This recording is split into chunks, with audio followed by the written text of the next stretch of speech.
Well, some big question marks were raised earlier this week about which nuclear subs Australia should purchase from our AUKUS partners. The Shadow Minister for Defence, Andrew Hastie, wants us to take the British model, which would mean we reject America's Ohio-class submarine, which is regarded as the world's best. Now, Andrew Hastie is no deal, so I wanted to find out why the British subs would work better for our Navy. The opposition defence spokesman, Andrew Hastie, joins me right now. Andrew, great to have you with us. We'll make a decision on which submarine we adopt in March next year. Explain to us why we wouldn't go for the top-of-the-class US nuclear submarine, or is there method in that madness? Good afternoon, Chris. Great to be with you.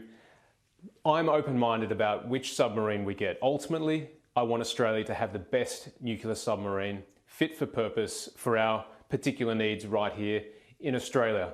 So whether that's the Virginia-class submarine in the United States or the Astute-class submarines in the United Kingdom, I'm pretty open-minded. But I went to the United Kingdom last week and I specifically told members of the government and members of the opposition that AUKUS is a tripartite arrangement and we want to see the United Kingdom put in a really good bid for the submarine.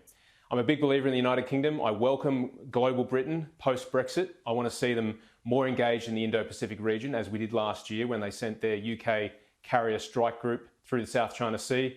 In fact, an Astute-class submarine came alongside here in Perth at HMAS Stirling. I met the captain, I went on board and I had a look around.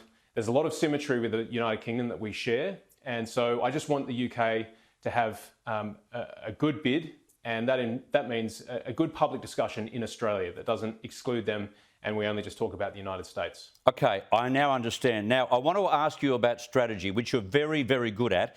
The Russian President, Vladimir Putin, has made a rare trip to meet the Iranian Supreme Leader and the country's president. US intelligence says Moscow is on the lookout for combat drones to assist in its operations in Ukraine. But what is way more daunting is the fact that Iran is very close to having its own nuclear capability.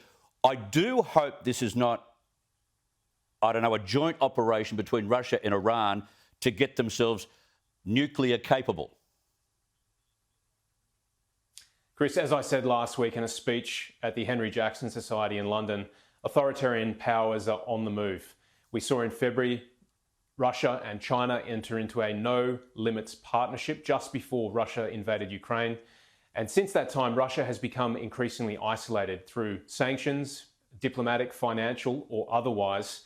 And so it makes sense that Russia is indeed reaching out to other like powers, like authoritarian powers, such as Iran. The details of their strategic partnership, if they enter into one, we'll be watching very closely, but it is concerning, but not surprising given the way that Vladimir Putin has isolated himself in the community of nations. Yes, you just wouldn't trust him given what has unfolded in Ukraine. He's also met the Turkish president to discuss peace in Syria.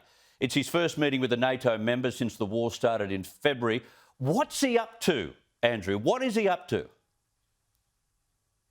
I think he's reaching out to as many people as possible. Turkey obviously shares important geography with Russia, so he needs to keep that relationship going. So he's looking for friends, is he? He was left waiting. He's looking for friends, definitely looking for friends. I did note, though, he was left waiting 50 seconds or so by the Turkish president, which was a long 50 seconds if you watch the clip on Twitter. The European Union is hoping... Vladimir Putin is used to waiting for people. No, of course not. He would have been furious. The European Union, Andrew, was hoping to work with Australia and other countries to gather evidence of alleged war crimes in Ukraine. The initiative is asking for Australia to gather testimony from the refugees who fled Ukraine and came here. That shouldn't be a problem, and I'm so glad that we are turning our attention to what comes after this war. Absolutely. We've contributed more than $280 million of direct assistance to Ukraine, whether it be in Bushmaster vehicles, anti-tank weapons and medical support. And so it only makes sense that we should step up and assist with investigations into war crimes led by the European Union. This is something that's very, very important. There's been more than 20,000 war crimes reported. And our task, if we believe in justice and fairness, is to help Ukraine and their partners build a case of evidence against those who've done such terrible things to the Ukrainian people. Just very quickly, you're all having to go through anti-harassment, anti-discrimination training from now on in the federal parliament. Someone said to me today, in a corporate sense, we've been doing this for 15 years. So good the parliament's caught up. Look, it's great.